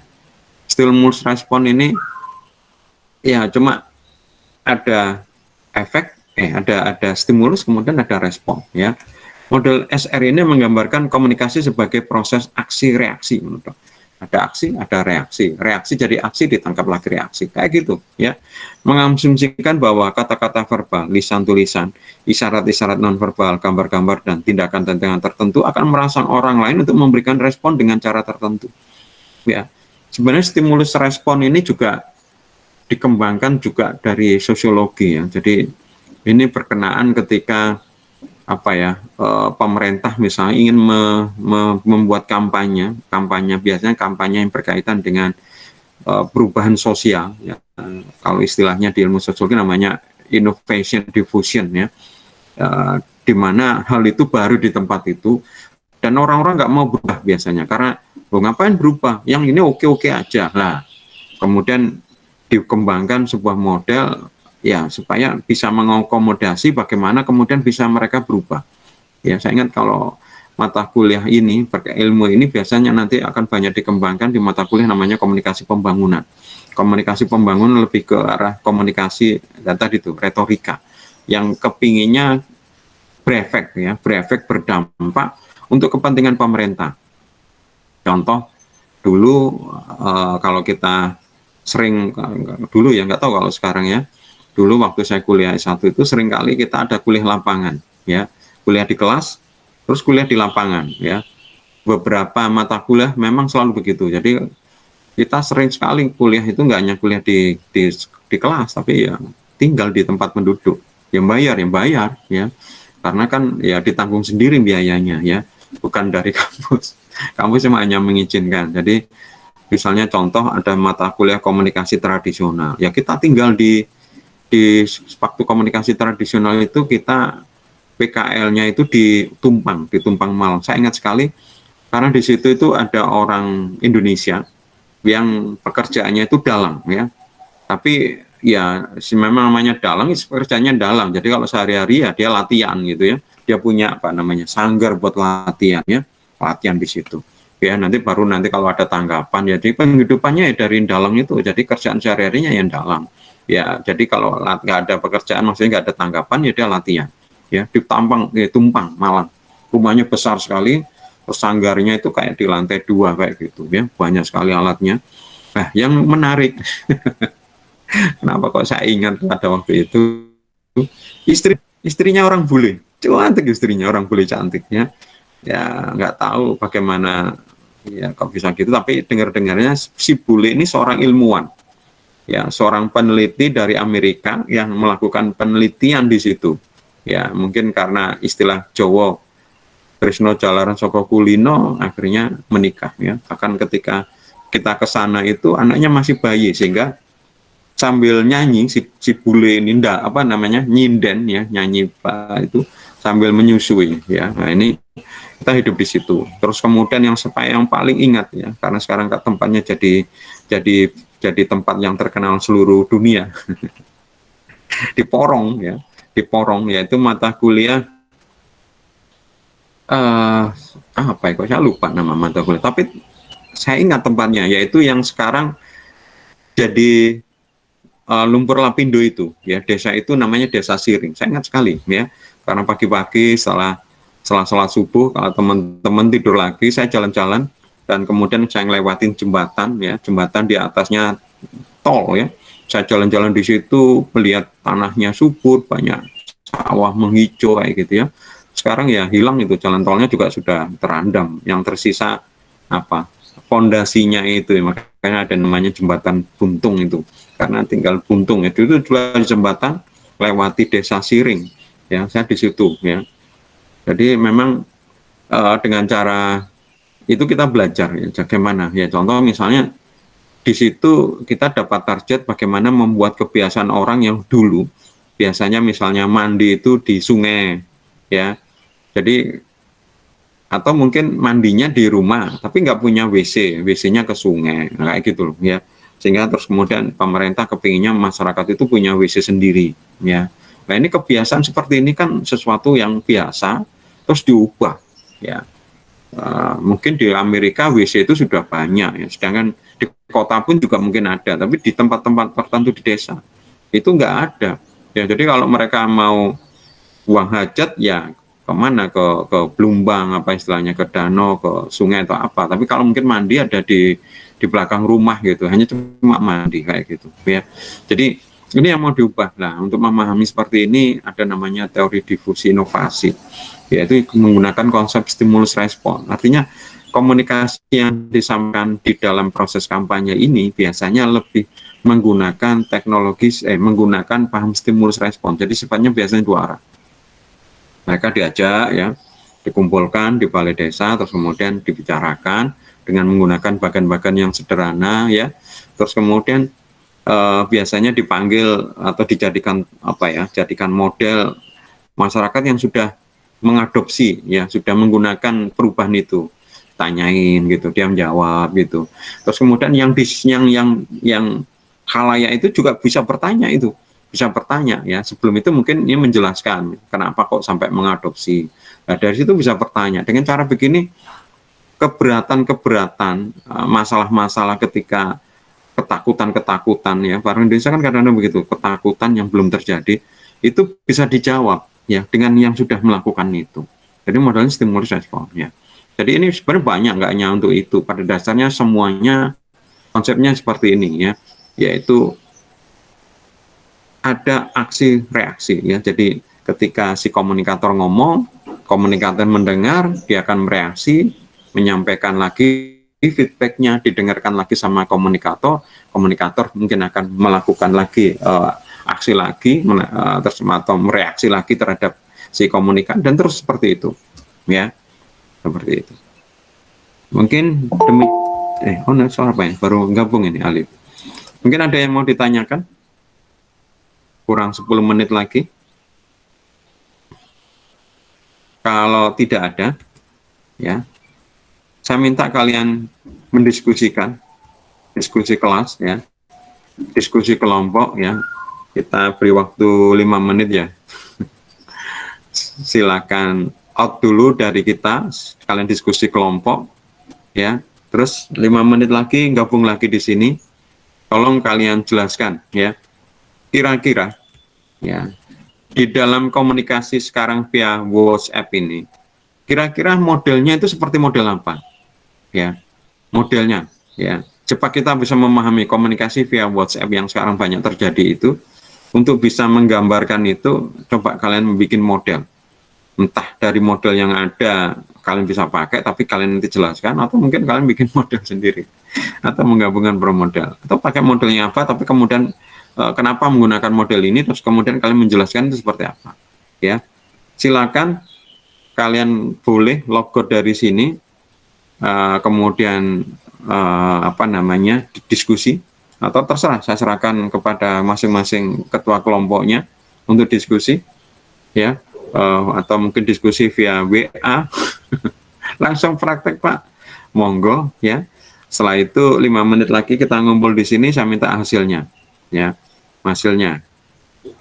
Bagaimana kalian menggambarkan proses komunikasi yang saat ini berlangsung, yaitu banyak orang berkomunikasi via WA. Bahkan kemudian dengan komunikasi via WA ini mengalahkan komunikasi suara yang sudah diberikan sama seluler ya. Sekarang telepon dengan suara yang pakai pulsa itu sekarang sudah jarang ini. Ya, SMS juga mati nih, sudah nggak ada dipakai. Jadi SMS yang jasa yang diberikan sama seluler ini mati, padahal perusahaan sudah investasi banyak loh. Kenapa kok investasi banyak Pak Yusuf? Ya, karena ketika waktu bulan puasa, terus kemudian pas hari raya itu BTS-nya itu sampai nggak mampu, nggak ngelayanin, sehingga sama perusahaan seluler dipasang lagi kapasitasnya kan. Ketika masang lagi kapasitasnya, nambah kapasitas, berarti kan investasi dia, butuh banyak biaya, nambah lagi. Ya sekarang nggak dipakai. Demikian juga suara ketika hari raya itu banyak. Ketika hari raya banyak mereka masang kapasitas, tambah mesin lah gampangannya. Sekarang mesinnya dipasang, nggak ada yang memakai. Ya seluler pusing itu sekarang itu. Banyak investasinya yang nganggur. Makanya SMS sekarang jadinya mahal. Ya, berapa? 350 atau berapa? Ayo, silakan kalian diskusi kelompok masing-masing. Saya tunggu. Kita kumpul lagi jam 9:07.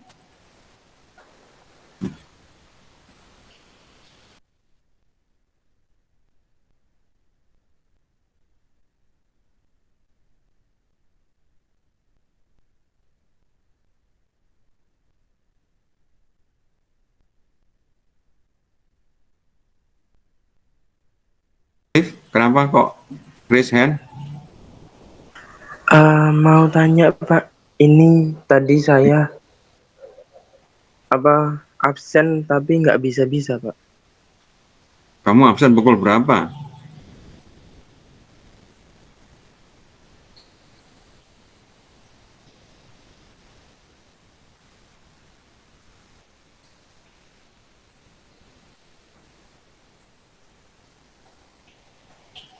Loh, nggak dijawab. Kamu absen pukul berapa? Kalau sudah lebih daripada waktunya ya nggak bisa absen. 7.43-an Pak. Errornya apa?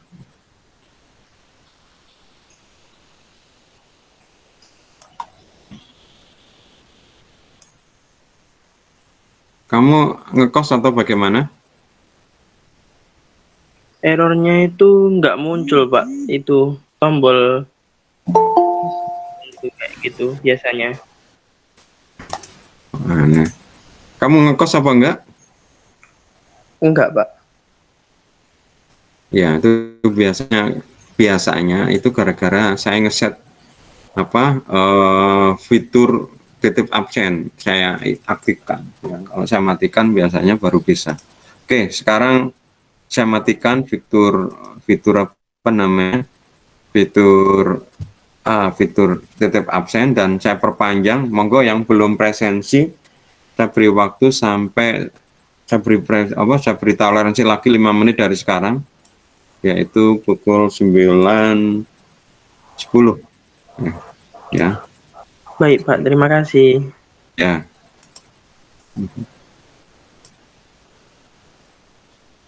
Silakan teman-teman yang belum presensi ya, mungkin karena sudah terlambat. puas apa tadi setelah sahur tidur ngantuk, bangun sudah jam 8, sudah ditutup presensi, ya nggak apa-apa, saya beri kesempatan. Soalnya saya lihat masih banyak yang masih belum presensi ini, ya. Yang belum presensi ada, oh masih banyak ini, masih 9, banyak ini, 9, masih 9. Mungkin karena tadi itu gara-gara puasa ini, jadinya apa, telat. Ya, masih 9. Silakan kalian yang belum presensi dan mempresensi juga. Absen, ya, ini bisa ini kalian ya. Waduh Pak Yusuf ini. Ya, ini bisa ini, kalau tadi nggak bisa. Alif ini sudah presensi ini sudah saya lihat. Ya, karena kalau titip absennya saya matikan, ya kalian bisa login dengan menggunakan akun yang lain, terus kalian bisa presensi. Tapi kalau titip absennya itu saya aktifkan, ya kalian nggak bisa titip absen itu. Artinya mempresensikan orang lain, ya, karena hanya satu, ya, satu orang satu, nggak bisa satu orang dua. Lupa saya logout lagi, sudah logout Pak, ya itu dianggap sudah. Jadi kalau sudah di mesin itu, gampangannya di jaringan itu nggak bisa untuk presensi lagi yang lain. Oke, sudah pukul 9.07, ayo hasilnya bagaimana ini? Kelompoknya ketua kelas mungkin bisa jadi contoh. Nah ini sudah diskusi dengan kelompok? Belum, sebentar. Oke. Ya, gak usah dibikin tulisan, langsung aja sampaikan secara lisan aja hasilnya. Model Devlur ya Pak? Hah? Kenapa Pakai ini? Model Devlur. Ya, ya Terus kamu tinggal model- menjelaskan aja. Ya. Oke, sudah dah, siap dah. Oh, dijelaskan Kalau ya? siap ya silakan. Sebentar Pak. Ya, kenapa kamu seperti itu? Misalnya contoh, Pak WA ini, nah kamu jelaskan, nggak usah ditulis, tapi ya hasil dari kelompok tadi itu diskusikan. Ya, tadi ini salah satu bentuk saya supaya kalian aktif dengan apa? Memahami fenomena yang sekarang, terus kemudian dengan model apa yang bisa memahami fenomena itu, ya. Ya Pak. Jadi kenapa kelompok kami menjawab Iya. model Devlur? Karena Sebentar, di kamu model- kelompok berapa? Sebentar, nah, ini saya catat dulu, kamu Ya. kelompok berapa? Sebentar, saya Hah? lupa kelompok berapa Pak. Ya, apa sih? Kamu senyusun kelompok kok lupa ya. Kelompok berapa? Saya catat. Kelompok berapa? Kelompok 1 Pak. Oke. Semoga. Iya, sebentar Pak. Jadi kenapa kami menjawab model Devlur? Karena kan di model Devlur itu merupakan model komunikasi massa Pak. Dengan menyisipkan perangkat media massa, mass medium device dengan perangkat umpan balik feedback device. Gitu Pak. Padahal model Devlur belum saya jelaskan. Kamu kok pintar.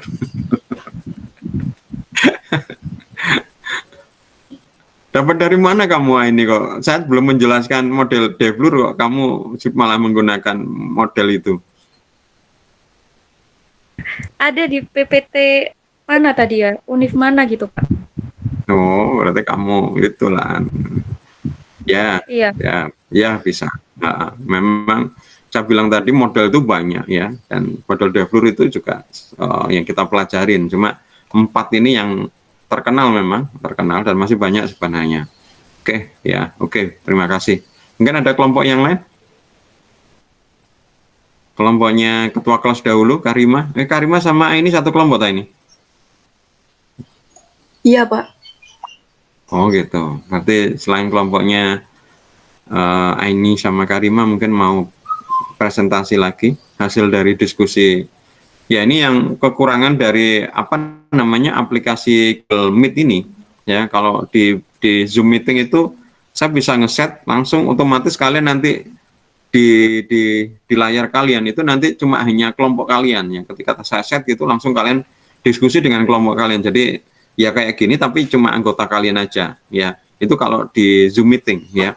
Tapi kalau di sini nggak bisa ya, nggak bisa, kalian harus keluar join lagi atau gimana gitu. Jadi enak ya kalau di meeting itu ketika saya bilang misalnya atau pematerinya sekarang kalian diskusi kelompok. Saya hitung 1 2 3 5 cres langsung tiba-tiba anggotanya itu ya di dalam itu ya anggotanya kelompok kalian. Kemudian ada pengumuman waktunya habis, kembali lagi ke kelas besar seperti ini. Nah ini nggak ada. Tapi kemarin saya ketika training Google ternyata kok ada fitur itu gitu. Saya pikir wah ini berarti ada, tapi ternyata kok normal lagi kok nggak ada di sini. Berarti itu mungkin masih tahap percobaan dan itu baru dipakai oleh orang Google sendiri mungkin. Oke, satu lagi kelompok sebelum kita berpisah.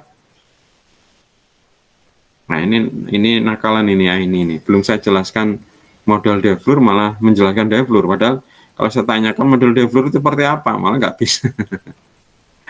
Dari 4 model itu aja lah bisa dipakai. Kira-kira mana yang bisa cocok untuk menggambarkan proses komunikasi di dalam komunikasi via WhatsApp. Kelompoknya siapa ini? Kelompoknya cowok ini mungkin? Kelompoknya ini cewek semua ya? Tidak Pak, tidak.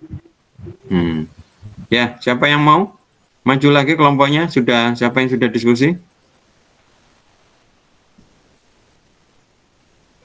Kelompoknya Daniel, Neil, kamu sudah diskusi tak?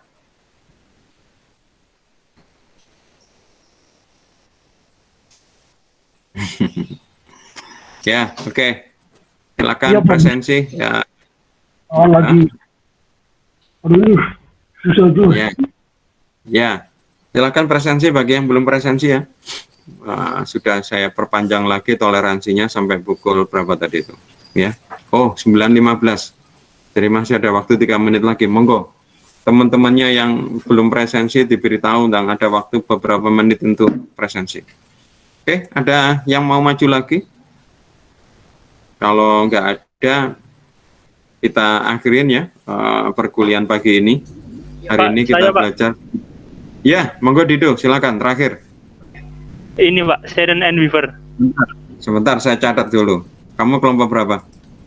Kelompok, aduh lupa Pak, 3 kalau nggak salah sama Fatwaldi. Oh ya. Pak Faldi kemana nih kok hilang? Katanya nggak bisa masuk ya Pak. Oh, kenapa nggak bisa masuk? Memang dilarang, ada auto block untuk Fatwaldi.